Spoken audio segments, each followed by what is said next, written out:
Rob here at etrailer.com, and today you're going to be taking a look at the Roadmaster Fusemaster fuse bypass on our 2019 Chevrolet Sonic. We have our switch mounted on this panel right here that's right in front of our fuse box on the driver's side. Now you can see we have a double and a single hooked up, and these are just going to hold the factory fuses in place, so we're not going to have to worry about carrying them around or losing them. Our fuse bypasses are going to come with everything you see here. Will come with the harness, the switch, as well as all the cables necessary to get it installed. Just keep in mind that the double and the single are going to be sold separately. And we have one fuse that actually needs to be pulled underneath our hood, and it's actually a low profile ATM fuse. Our Fusemaster is going to use mini fuses, so you will need to pick up an additional mini fuse so that we can put it into the fuse holder. So if you're new to flat towing, or you've been doing it for a while and you're tired of crawling under the dash, crawling under the hood every time you want to tow or drive your car, the Fusemaster is going to make it really easy just to flip a switch and hit the road. But now that we've seen what it looks like and gone over some of the features, let's install them together. Now whenever we go to flat tow our Sonic, there's a lot of things we need to hook up. We need to hook up our tow bar, our wiring, and everything else. But if we look in our owner's manual, it's going to tell us that we need to pull out a few fuses so that our battery won't die. Well, now it's not that big of a deal, but I don't want to have to go underneath the hood every time, pull the fuses out, hold on to them, and really hope that I don't lose them, because once I get to where I'm going, then I'm going to have to put them back in just so I can drive my car. But with our Fusemaster, it's going to be easy as flipping a switch. Now keep in mind, this is only going to be one component of a complete safe flat tow setup. For a whole setup, you're going to need a base plate, a tow bar wiring, a braking system, and safety cables. And specifically for our Sonic, we're also going to need a fuse bypass, because there are several fuses that we're going to have to pull underneath the hood and inside so we can safely flat tow our Sonic. And also, finally, a stoplight switch so we can get the monitor light hooked up on our braking system. And you can find all of these components here at etrailer.com. To begin our installation, we want to grab our fuse bypass out of the kit. Now if we look at it, you'll see that there's going to be 2 black wires and 2 red wires. And if we follow them up to the switch, you can see that the switch is going to have a little divider in between the two. That's going to make sure you separate the 2 circuits. We're going to go ahead and pull all the spades off of the switch so we can separate the harness from the switch. Now for right now, we can just set the switch aside because we're actually going to need to hook these up first. Now one thing I do want to mention before we get too far into the install, our fuse bypass is going to use the ATM mini style fuses. If you have micro fuses or the low profile fuses, you're going to need to pick up the appropriate size amperage fuse so we can put them in our fuse bypass. We'll come to the dash on the driver's side. All the way on the outside by the door, we're going to have this panel here with a little cutout. We can grab it and we can pull the panel down. Now on the back of it, it's going to have all of our fuses labeled that'll be right inside. Now the few fuses that we're going to be working with 3 that are going to be inside here. The first one is going to be BCM1, second one will be BCM2, and then the third one is going to be the DLIS fuse, which is going to be the very top. So if we look inside our fuse panel here, BCM1 will be the bottom 20 amp fuse, BCM2 will be the second bottom 20 amp fuse, and we'll stay in the same row, and we're going to go all the way to the top. And yours may or may not have one, but if you have one, there'll be a 2 amp fuse right here. Ours doesn't have it, so we're not going to have to worry about that fuse. We grab a pair of needle nose pliers or fuse pullers, and we're going to pull out all the fuses that we just labeled. Pull out the bottom one and the other 20 amp fuse. Now again, since we don't have that top one, we're not going to be worrying about that one. We'll take the spade terminal end, it's got the flat sections on it. We're going to put this into the fuse holder just like it was a fuse. So we'll take one of the wires, you want to make sure you get it into the fuse holder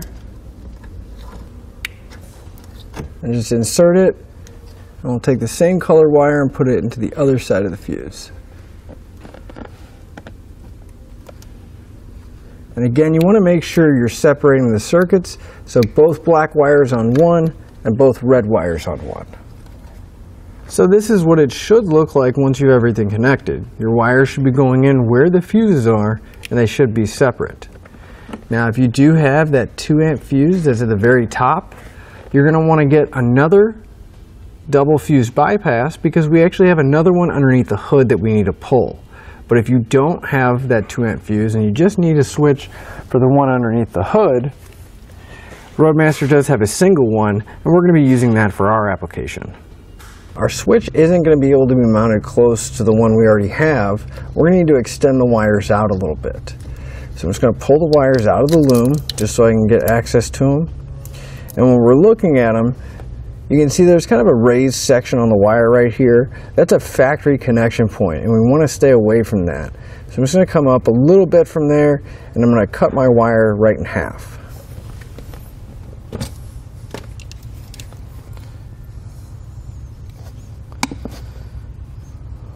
Cut the terminals off, and we'll strip back the end of each one of our wires.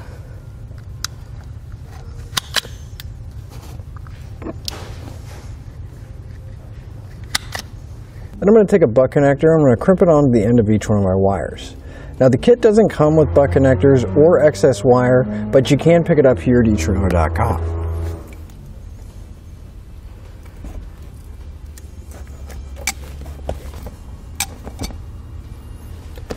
Then we can grab some extra wire. I would say you need probably about anywhere from 6 to 10 feet at the most. It's always better to have a little bit more than you need, but should be plenty of wire to reach to the outside. So we'll just extend our wires, crimp them into those butt connectors. Now I'm going to use a heat gun to shrink down my heat shrink butt connectors. If you're using an open flame or a torch or a lighter or anything like that, you just want to be careful not to burn or char the connectors or the wires. Now we're going to need to get our wires to the outside underneath the hood. So if we follow our floorboard back and towards the firewall, and if we look up, we're going to have this really large rubber grommet. Now we already have some wires going through it from installing our braking system and a few other things, but if you go to the very corner or the edge that's closest to the center of the vehicle, you can use a drill bit, a screwdriver, or a utility knife and make a hole, and it'll be far enough away from the factory wires won't get damaged, but it makes it real easy to go out to the engine bay.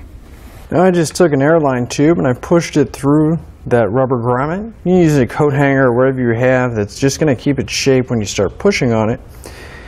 And then I took my wire and I attached it to my airline tube. That way I could pull all the excess through and get the slack out to the engine bay. Now you do want to double check to see how much you're pulling through, because you want that switch to be as close to the other switch as we can.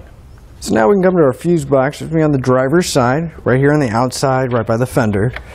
We'll squeeze these 2 tabs at the top, rotate the glove box up, and it'll give us access.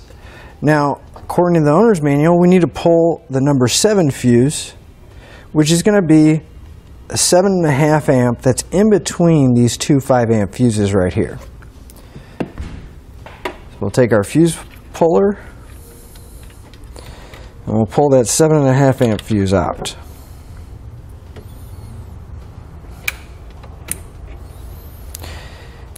Now you can see this is an ATM low profile fuse, but our spades will still fit in there. We're just going to need to make sure that we pick up a 7.5 amp mini fuse so it can fit in the fuse holder on our bypass. So we'll estimate about how much wire we're going to need. We'll trim off the excess, and we'll strip back both ends, and we'll put a butt connector on just like we did before. Then we're going to want to grab the spades that we cut off in the beginning. We'll strip back the end, and we can crimp it into the end of our butt connector.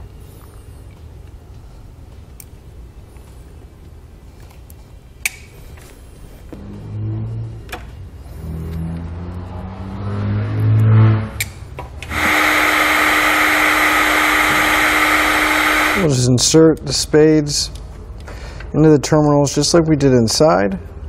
Just make sure that they're separated and then they're going into that terminal. Clean up our wires, make sure they're in there and routed around everything, and put our cover back in place. Now the panel that we removed originally, where our fuses are coming out of, I would like to mount our switches right on this panel. But I don't want to lose my legend, so I'm going to actually remove this sticker and I'm going to put it in my owner's manual, that way it's still here and I won't damage it, because we're going to have to drill a hole to mount our switches. So we just peel the sticker off and put it somewhere safe where we still have it. Now, since we're putting two switches in, I went ahead and made two marks. Try to make them as level as I can. And I'm going to drill a small pilot hole through there. And then I'm going to be using a 3/4 inch bit. That way I can get a nice round 3/4 inch hole.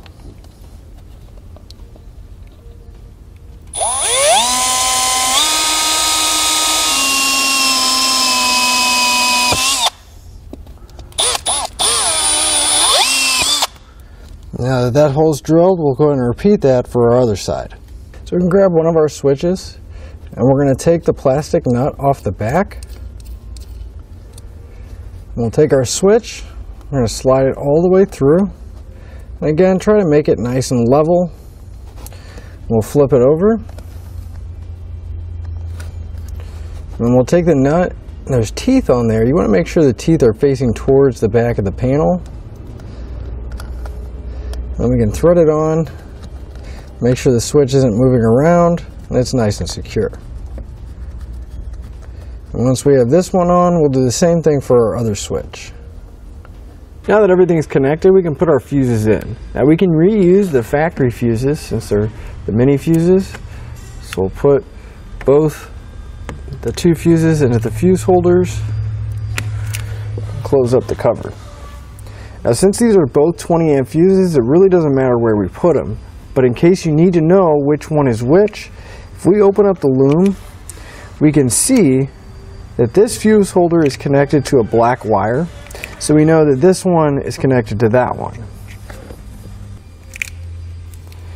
And then for our single fuse that's underneath the hood, since that micro fuse isn't going to fit, and grabbed a 7.5 amp mini fuse, and we'll put that one in there.